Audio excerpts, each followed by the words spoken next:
Doula depuis 10 ans, maman depuis 11 ans, technicienne en travail social depuis 20 ans. Je suis Andréane Loubier, accompagnante à la naissance et bienvenue dans mon univers où tous les sujets reliés à la maternité seront abordés au fil des semaines. De la grossesse aux premières années de vie, en passant par les émotions et les défis des nouvelles et futures mamans. Maman vivante, c'est bien plus qu'un simple podcast. C'est une invitation à vivre pleinement chaque instant de ton parcours de maman et de femme. Les doux comme les intenses, ceux qui font pleurer et ceux qui font rire, ceux qui épuisent et ceux qui énergisent. Parce que ton rôle de mère est celui qui prend la plus grande place. Te sentir vivante comme maman, c'est te sentir vivante dans ta vie. Bienvenue dans ce deuxième épisode et aujourd'hui, je te parle de l'harmonie dans nos rôles. Je me suis inspirée d'une phrase clé de mon premier épisode. En fait, je pense que c'est une phrase clé de mon podcast en entier, c'est-à-dire, ce n'est pas parce que mon rôle de mère est celui qui prend la plus grande place que c'est lui le plus important. Je sais que ça peut être confrontant d'entendre ceci. On n'est pas habitué à ça. Hein? Combien de fois on peut entendre ou on peut lire que le rôle de notre vie, c'est celui de maman.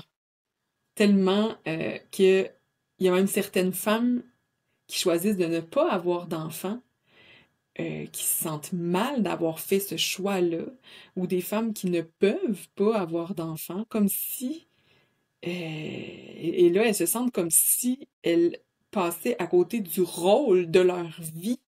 Mon Dieu, imaginez le grand malaise que ça peut occasionner, puis à quel point je suis pas d'accord avec ça. Je pense que tu l'as bien compris, là. Pour moi, le rôle le plus important, c'est celui de la femme. Parce que si la femme, qui, en passant, était là bien avant la maman, n'est-ce pas?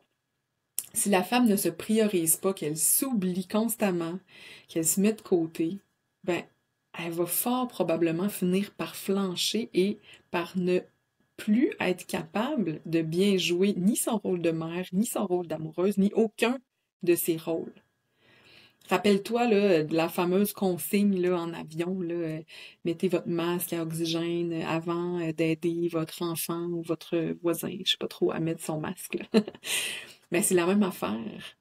Définitivement, c'est le rôle de femme le plus important. Et derrière la femme, il y a aussi le rôle d'amie, le rôle de sœur, le rôle de fille, le rôle d'amoureuse, de travailleuse, une belle gang de rôles qui seront certainement difficiles à jouer si la femme n'est pas bien. OK, là. Bien sûr, les premiers jours, les premières semaines et même les premiers mois dans la vie de bébé sont très, très, très intenses. Je le sais. Et je sais aussi que la femme n'a pas beaucoup d'espace dans cette période-là.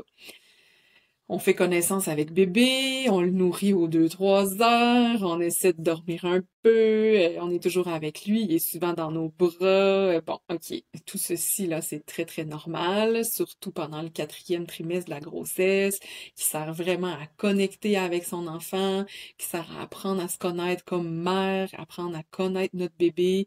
On vit des grandes émotions, certaines de ces émotions-là sont inconnues, on les avait jamais ressenties avant. On jongle avec une nouvelle réalité comme on peut. Puis des fois, on est pas mal essoufflé. Puis justement, au lieu de reproduire chaque jour cette réalité-là de la maman essoufflée, de la maman dépassée, j'ai envie de dire quelle place pourrait prendre la femme durant cette période tellement mouvementée? Quoi d'autre est possible si on oubliait toutes nos croyances, toutes les histoires des autres mamans, toutes les phrases du genre c'est impossible, là, moi je peux pas faire ça. Qu'est-ce qu'on pourrait créer de différent? Ce qui me vient spontanément, ce sont des mini-moments quelques fois par jour. C'est probablement ça qui est le plus réaliste, là, compte tenu des circonstances, compte tenu du contexte avec un nouveau bébé. Surtout pour les mamans qui choisissent d'allaiter exclusivement. Donc, des mini-moments, pourquoi? Ben, pour, pour se refermer, hein, parce que pendant la grossesse et surtout pendant l'accouchement, on s'ouvre beaucoup dans tous les sens du terme, autant physiquement qu'émotionnellement. C'est très, très prenant. Des mini-moments aussi pour se détendre, bien sûr, pour se changer les idées. Des moments pour remplir notre bonbonne d'affection aussi auprès de notre partenaire. Des moments pour se recentrer. On se donne énormément hein, pour nos enfants, puis justement, je pense que tu l'as bien compris dans le premier épisode, le but c'est d'arrêter, de se perdre, donc des moments pour se recentrer, se retrouver.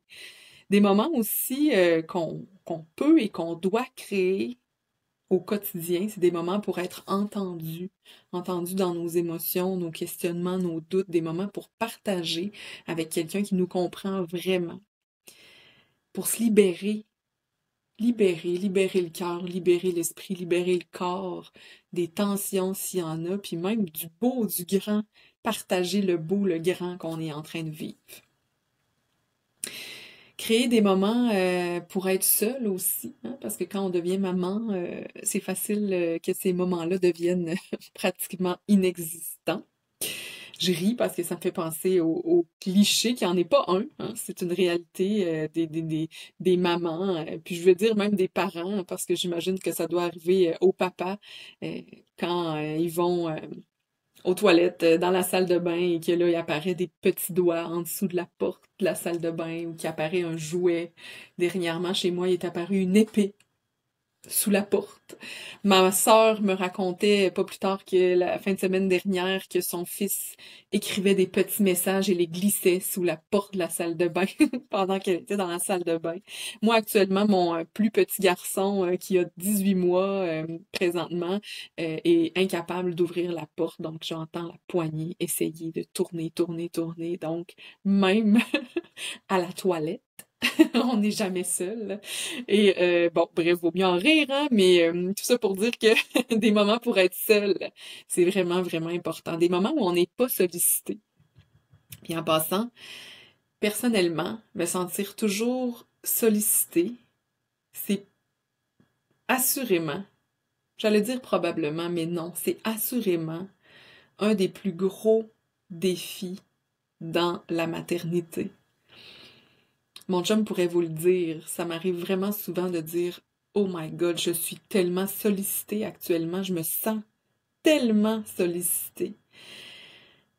J'ai vraiment beaucoup, beaucoup, beaucoup besoin de moments de solitude. J'adore le calme et le silence. Autant que je suis énergique, excitée, motivée dans la vie, j'adore le silence. J'adore le calme. Puis pourquoi je te parle de moi, en fait? C'est parce que je suis comme tannée que les mères se sentent mal de vouloir avoir du temps seul. C'est normal. Ça fait pas de nous des mères ingrates. Je trouve que ça fait plutôt de nous des femmes conscientes et des femmes à l'écoute de nos besoins. Puis ça, ben, j'irais jusqu'à dire que c'est une immense qualité qu'on devrait entretenir et faire grandir. Puis d'ailleurs, un autre besoin qu'on a, puis pour lequel on devrait créer des mini-moments ou des grands moments au quotidien, c'est celui de prendre soin de notre corps qui a tellement travaillé fort pendant la grossesse, pendant l'accouchement, puis notre corps qui est souvent bien fatigué les premiers temps. Bref, des courts instants à intégrer dans la journée, tous les jours, pour laisser une place à la femme qui a bien sûr encore et qui aura toujours des besoins. Des courts instants quand? Ben, quand bébé vient de s'endormir, vient tout juste de s'endormir. On sait qu'on a quelques minutes devant nous. Quand le deuxième parent, votre conjointe revient du travail, quand votre ami, quand grand-maman vient bercer bébé, quand votre enfant est réveillé mais qui est de bonne humeur. parce qu'on n'est pas obligé d'attendre qu'il dorme hein, pour se faire du bien. On peut très bien le déposer près de nous, lire un peu en écoutant de la musique, en relaxant, ou bien fermer les yeux, respirer, méditer, juste quelques instants pendant qu'on allait ou pendant qu'on donne un biberon. Et là, au fil des semaines, au fil du temps, ces moments-là vont s'allonger. Quand bébé fera de plus longues siestes, si tu as un modèle de bébé qui fait des longues siestes, hein, parce qu'il y a des modèles de bébés qui font jamais vraiment des très longues siestes. Quand la routine commence à s'installer, que la routine devient plus prédictible, quand bébé est moins souvent dans nos bras, moins longtemps dans nos bras, c'est tous des petits instants où on peut créer des mini-moments pour se recentrer, pour se retrouver, pour prendre soin de soi.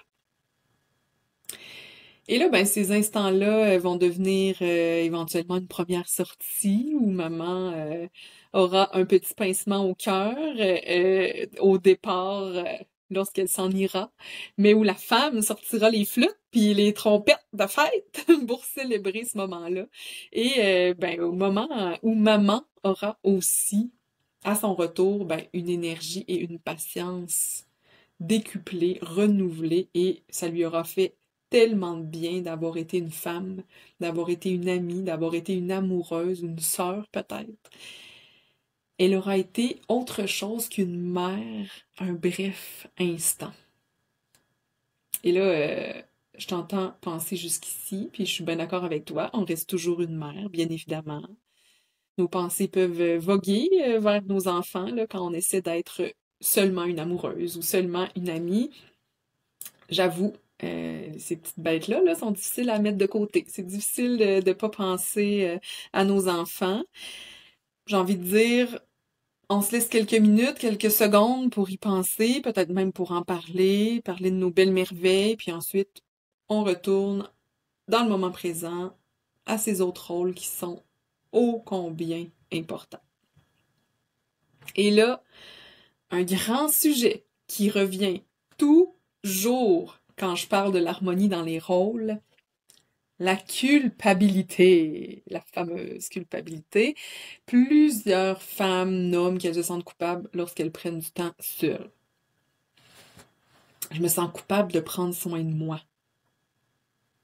Je me sens coupable de prendre soin de moi. J'ai comme de la misère à dire cette phrase-là. En fait, je deviens comme le cœur gros. Je sens une espèce de lourdeur, de tristesse quand je dis ça. Ça me rend ben ouais, ça me rend triste d'entendre cette phrase-là dans la bouche des femmes, définitivement. Je me sens coupable de prendre soin de moi. Qu'est-ce que ça te fait de m'entendre dire ça? Ça fait comme un peu négatif, ça fait quoi? Ouais, ça crée une lourdeur. Ce sentiment-là, là, je pense qu'il vient tout droit de la longue lignée de femmes qui ont tout sacrifié pour leurs enfants et leurs maris également. J'ai lu des textes de blog, si vous saviez, petite parenthèse, des textes de blog sur le rôle de maman. Je suis retournée voir la date pour voir à quelle époque ça avait été écrit, ces textes-là. Je me suis dit, mon Dieu, ils doivent avoir repris des vieux textes des années 50. C'était hallucinant de lire que le rôle de maman, ce n'est pas seulement celui de s'occuper de la maison et des enfants, mais aussi de s'occuper de la vie de son mari et que c'était un signe d'amour provenant de la femme. J'ai capoté, je lisais ça puis genre j'en revenais pas. C'était écrit en 2021 puis 2022 là, pas écrit en 1953. Fin de la parenthèse parce que sinon je vais m'emporter. Donc bref, je pense que ça vient de ce moment-là là, où les femmes se sacrifiaient complètement. Tu sais, l'époque où les femmes étaient carrément coincées là, entre leur époux, le curé du village, puis les petites madames là, qui jugeaient, qui surveillaient les moindres faits et gestes là, de tout le monde et qui rapportaient tout à tout le monde. Là, on dirait que dans la tête de bien des mères, il y a comme la voix de ces petites madames-là qui résonne tout le temps. Est-ce qu'on peut est-ce qu'on peut choisir maintenant, toi, moi, en gang, de mettre la culpabilité dans la même grosse boîte sur laquelle j'écrirais quelque chose comme bon débarras, en gros crayon noir bien bien visible. Donc dans la même grosse boîte dans laquelle on a mis genre la soumission des femmes, l'interdiction de voter, l'avortement illégal, les femmes qui pouvaient pas avoir de carrière, tu sais, cette boîte-là là, qui fait partie de l'histoire, qui fait partie du passé. Tu sais, me semble que la culpabilité, là, elle ferait bien installée dans cette boîte-là, parce qu'on le répétera jamais assez. Une femme heureuse, reposée, détendue, répondra beaucoup plus facilement et surtout, avec vraiment plus de plaisir aux besoins de ses enfants. Et c'est bon pour tout le monde, hein, quand on le sait, là, quand une personne est bien, elle élève les gens autour d'elle, elle les amène avec elle dans cette belle énergie-là et tout le monde en retire des bénéfices. Et je vais ajouter ici que ça va être bénéfique pour ton couple aussi. Tout est dans tout, hein? Si t'as pris du temps toute seule, que t'as pris quelques mini-moments dans la journée pour te recentrer, ben, c'est sûr que ça va te tenter un peu plus, ou même pas mal plus, de te coller sur le divan en fin de journée, de faire un câlin à ton chum ou à ta blonde quand tu vas passer à côté de lui ou elle, de recevoir ses caresses dans le plaisir, dans le lâcher-prise, avec grand bonheur. Tu vas avoir cet espace-là pour vous. Et un vous qui va bien, ben ça donne des parents complices, ça donne des parents souriants, ça donne des parents qui font une bonne équipe. Donc oui, si tu prends soin de toi, c'est vrai que ton couple sera probablement plus heureux, que tes enfants vont eux aussi être plus heureux, et en plus, tu vas être un magnifique modèle pour eux. Tu sais, on dit que les enfants reproduisent qu'est-ce qu'on fait. Bien, un enfant qui voit sa maman être bien, prendre soin d'elle, s'écouter, mettre ses limites. Imaginez le modèle qu'il a. Il aura l'occasion à son tour, par la suite, de mettre ses limites et de prendre soin de lui sans se sentir mal, sans se sentir coupable. Quel point c'est extraordinaire. Quel point c'est extraordinaire. Et là, je t'entends encore me dire, mais là, Andréane, mon enfant, il va s'ennuyer de moi quand je vais m'en aller, puis il va pleurer, puis ça, juste comme d'y penser, ça me brise le cœur. Yes, madame. C'est possible, si même que c'est certain que ton enfant va vivre des émotions inconfortables à cause de toi. Ça va arriver. Ça va arriver toute sa vie. Mais sais-tu quoi? Moi, je vois là une magnifique occasion de lui enseigner quoi faire avec des émotions. Tu sais, tu vas pouvoir prendre le temps de l'entendre là-dedans, de l'accueillir, d'accueillir ses pleurs, de le rassurer avec douceur, de le cajoler, peu importe son âge. Puis ça, là, ça va lui montrer que ses émotions sont valides, qu'il peut les exprimer, que tu es là pour lui, qu'il peut te faire confiance. Il va comprendre aussi que tu reviens toujours, puis ça va l'apaiser.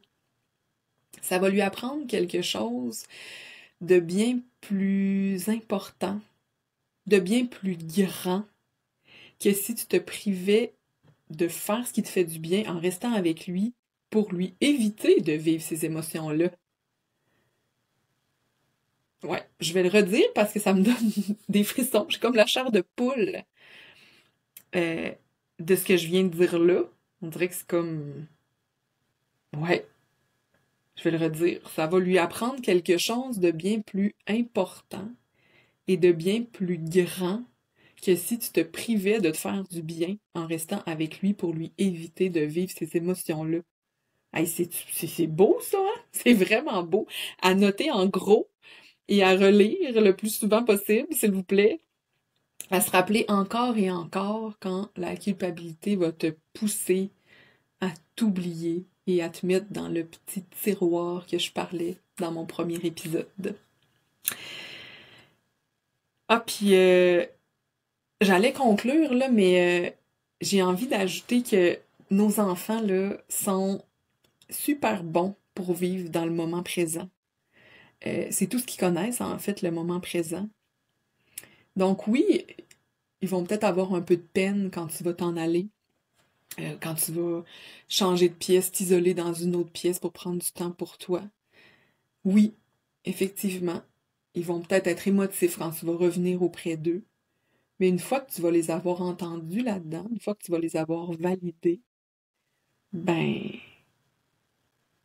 ils vont être capables de vivre des beaux moments sans toi, d'avoir du plaisir, de même plus y penser à toi, qui est pas là. Même en notre absence, nos enfants ont du fun. Même en notre absence, nos enfants ont du fun. Niveau moment présent, là, je dirais que c'est pas mal les meilleurs exemples à suivre. Fait que, ouais, j'avais vraiment envie de rajouter ça, que, ouais, ils sont bons pour s'adapter, nos enfants. Donc, à bas la culpabilité, à bas la grande tristesse, à bas le je peux pas faire ça parce que mon enfant va avoir beaucoup trop de peine. On prend le temps d'entendre qu'est-ce qui se passe en nous, on prend le temps d'entendre qu'est-ce qui se passe pour notre enfant, puis go, on y va, on le fait.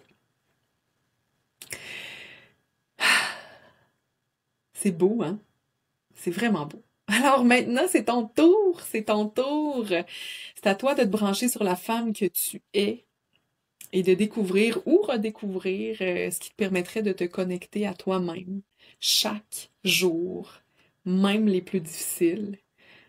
Je dirais même encore plus pendant les journées difficiles. Comment tu pourrais faire, toi, pour te faire du bien, te recentrer, prendre des mini, des petits, des moyens, des longs moments pour la femme. Parce que la connexion à soi et l'harmonie dans les rôles font partie des clés pour être une maman vivante. Si le cœur t'en dit, tu peux me partager tes idées, ce qui monte en toi suite à l'écoute de cet épisode en m'écrivant via Messenger. Tu vas me trouver facilement. Andréane Loubier, accompagnante à la naissance. D'ailleurs, je voulais dire merci. J'ai adoré lire les messages des femmes et des mamans suite à mon premier épisode. Là. Merci beaucoup, beaucoup, beaucoup de m'avoir écrit. Ça m'a beaucoup, beaucoup touchée. Merci aussi pour vos partages quand j'ai annoncé le lancement, le départ, le premier épisode de ce podcast. C'était extraordinaire de voir tous ces partages-là. Puis ça me fait penser que ça serait vraiment le fun qu'on puisse créer une espèce de belle vague d'inspiration, une belle vague motivante qui inciterait les femmes, les mères à se recentrer et prendre soin d'elles. Et là, pendant que je vous parle, je suis en train de réfléchir à comment on pourrait faire ça. Ça pourrait être en stories, quelque chose du genre. Tu sais qu'on pourrait partager, vous pourriez m'identifier dans vos stories, genre screenshot de mon podcast. Vous écrivez vos idées, vos intentions, qu'est-ce que vous faites, qu'est-ce que vous voudriez faire pour prendre soin de la femme que vous êtes. Et là, je viens de vous voyer et j'essaie de vous tutoyer et c'est pas très naturel dans ma vie de tutoyer quand je fais des enregistrements. Bref, je vais sûrement même m'être trompée par-ci, par-là. Donc, je disais, screenshot de mon podcast, tu m'identifies, t'écris tes intentions, qu'est-ce que tu fais pour prendre soin de toi, qu'est-ce que tu aimerais faire pour prendre soin de toi, une espèce d'engagement. Je vais voir ça parce que tu vas m'avoir identifié, je vais pouvoir partager. Bref, ça serait vraiment le fun, ce serait vraiment trippant. J'ai rien planifié de ça, là. Je suis en train d'improviser parce que on dirait que je vois ça gros, une espèce de belle vague inspirante. On fait ça, on fait ça, une belle vague inspirante. J'espère voir des belles stories passer. Puis, moi, en fait, je te reparle dans 2 semaines pour le 3e épisode. Ciao!